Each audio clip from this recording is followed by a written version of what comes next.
So hello friends, তোমরা সবাই কেমন আছো? আশা করি তোমরা সবাই ভালো আছো। আমিও খুব ভালো আছি। চলে এলাম একটা নতুন ভিডিও নিয়ে। নতুন মানে সম্পূর্ণ টপিকটা আলাদা, কোনো অনুষ্ঠানের ভিডিও বা কোনো ব্লগ ভিডিও না। আজকে একটা দিদিভাই আমাকে কমেন্ট করেছে, তো সেই কমেন্টের রিপ্লাইটা দেওয়ার জন্যই ভিডিওটা আমি করছি। আমার চ্যানেলে নতুন হয়ে থাকলে প্লিজ সাবস্ক্রাইব আজকে করে একটা দিও। দিদিভাই আমাকে কমেন্ট করেছে। দিদিভাইয়ের নাম হচ্ছে মঙ্গলি, তার চ্যানেলের নাম রজত মঙ্গলি লাইফস্টাইল। আর তোমরা হয়তো অনেকে বুঝেই গেছো যে কী নিয়ে ভিডিও করছি টাইটেল এবং থাম্বনেল দেখে। তো হ্যাঁ, আমি ওই টপিক নিয়েই আজকে ভিডিও করছি। কেউ যদি সমস্যার মধ্যে থেকে থাকো তো এই ভিডিওটা দেখতে পারো। আশা করি তাদের কিছুটা হলেও আমি হেল্প করতে পারবো। মঙ্গলি দিদিভাই, তোমাকে বলছি তুমি এই ভিডিওটা প্লিজ ফুল ওয়াচ করো। তোমার জন্য এই ভিডিওটা আমি বানিয়েছি, তুমি প্লিজ ফুল ওয়াচ করো, ওকে?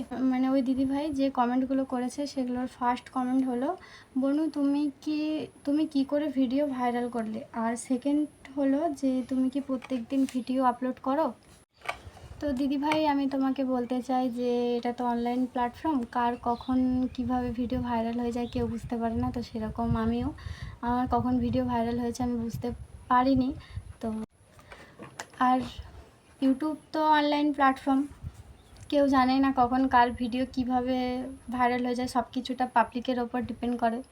তো ইউটিউব যেমন পাবলিক দেবে তোমাকে, পাবলিক যেমন ভিডিও পছন্দ করবে, তোমাকে আমি এইটুকুই বলবো যে পাবলিক তোমার ভিডিওতে, পাবলিক যে ভিডিওতে পাবলিক বেশি বেশি দেখছে, বেশি ভালোবাসা দিচ্ছে, আমি বলবো তোমাকে সেই টপিকের উপরেই ভিডিওটা বানাতে। তো ওই টপিকের মধ্যে যদি তুমি ভিডিও বানাও তো কিছুদিনের মধ্যে হয়তো চ্যানেলটা একটু দাঁড়িয়ে যাবে। তো দিদিভাই, আমি আজকে তোমার একটা ভিডিও দেখলাম, যে ভিডিওটা তুমি আপলোড করেছো যে আমার ওয়াচ টাইম কেটে নিয়েছে। তো দিদিভাই, তোমাকে বলছি, ওটা দেখবে ওপরে লেখা থাকে 28 দিনের ওয়াচ টাইম। 28 দিন পেরিয়ে গেলে কিন্তু ওয়াচ টাইম কাটে। আর তোমার যে ওয়াচ টাইমটা হয়েছিল ওটা কোথা থেকে হয়েছিল?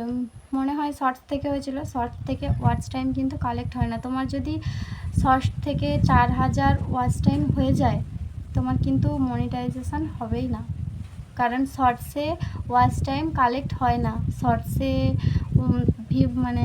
ভিউজ কালেক্ট হয়। শর্টসে যদি তোমার কোনো একটা শর্টসে যদি 10 লাখ ভিউজ হয় তাহলে তোমার চ্যানেল মনিটাইজেশন হবে। আর লং ভিডিওতে 1000 সাবস্ক্রাইব আর 4 ঘন্টা ওয়াচ টাইম লাগে। কিন্তু শর্টসে কোনো সাবস্ক্রাইবও কালেক্ট হয় না আর ওয়াচ টাইমও কালেক্ট হয় না, শুধু just 10 million views 10 lakh views হলেই হয়। আর সেকেন্ড টপিক হচ্ছে, দিদিভাই আমাকে বলেছে তুমি কি প্রত্যেক দিন ভিডিও ছাড়ো? হ্যাঁ দিদিভাই, আমি প্রত্যেক দিন ভিডিও ছাড়ি। আর তোমাকেও বলবো তুমিও প্রত্যেক দিন ভিডিও ছাড়ো। প্রত্যেক দিন ভিডিও যে কোনো সময়ে ছাড়লে হবে না। যেই সময়টাতে ভিডিও ছাড়বে, তুমি যদি সকাল 9টায় ছাড়ো তো 9টার সময়ই ছাড়বে, বা 1টার সময় যদি ছাড়ো তো 1টার সময় ছাড়বে। এরকম একটা টাইম মেনটেন্স করে ভিডিও ছাড়বে, দেখবে তাহলে তোমার ভিউজটা বাড়ছে।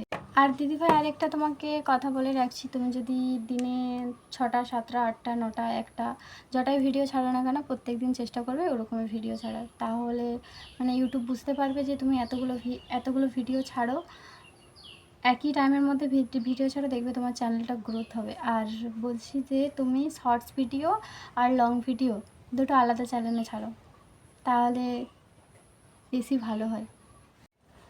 তোমাকে আমি এই কারণের জন্যই বলছি, আমি তোমার চ্যানেলে গেলাম আর গিয়ে দেখলাম যে তোমার লং ভিডিওতে তেমন কোনো ভিউজ নেই, ভিউজ আছে সব শর্টস ভিডিওতে। তাই বলছি তুমি শর্টস ভিডিও আলাদা চ্যানেল করো আর লং ভিডিও আলাদা চ্যানেল করো। শর্টস ভিডিও দেখবে তুমি যদি যে চ্যানেলে শর্টস ছাড়ছো ওই চ্যানেলে যদি শুধু শর্টস ছাড়ো তোমার কিন্তু চ্যানেল মনিটাইজেশন হয়ে যেত এতদিনকে। তো আরেকটা কথা বলি, নিজের ভিডিও আপলোড করে নিজের ভিডিও কেউ বেশি দেখবে না, তাহলে চ্যানেলের কিন্তু গ্রোথ কম হয় আর মনিটাইজেশন হতেও অনেক দেরি হয়। আমারও হয়েছিল অনেক দেরি, আমিও প্রথম দেখতাম নিজের ভিডিও নিজে প্রচুর দেখতাম, ওর জন্য আমারও চ্যানেল মনিটাইজেশন হতে অনেক দেরি হয়েছিল, পুরো 1 বছর টাইম লেগে গেছিলো। তো দিদিভাই, আমি এইটুকুই জানতাম আর এইটুকুই তোমাদের কাছে বললাম। দেখো, আশা করি তোমাদের কিছু প্রবলেমটার কিছু হলেও একটু হলেও সলভ করতে পেরেছি। আর বাকি বন্ধুরা যারা আছো এরকম সমস্যার মধ্যে ভুগছো তাদেরকেও বলছি প্লিজ এই ভিডিওটা ওয়াচ করো, তাহলে দেখবে তুমিও কিছু হেল্প তোমরাও কিছু হেল্প পাচ্ছ। ওকে, আর দিদিভাই তোমাকে বলছি প্লিজ তুমি ভিডিওটা দেখো, তুমি আমাকে কমেন্ট করছিলে অনেক দিন থেকেই, আর আমি তার জন্য ভিডিওটা করলাম। তো বন্ধুরা, ভিডিওটা আমি এখানেই শেষ করছি। ভিডিওটা ভালো লাগলে লাইক কমেন্ট শেয়ার করে দিও, আর চ্যানেলে নতুন হয়ে থাকলে প্লিজ আমার চ্যানেলটাকে সাবস্ক্রাইব করে দিও। তো বন্ধুরা, ভালো থেকো, সুস্থ থেকো, আজকের মতো টাটা।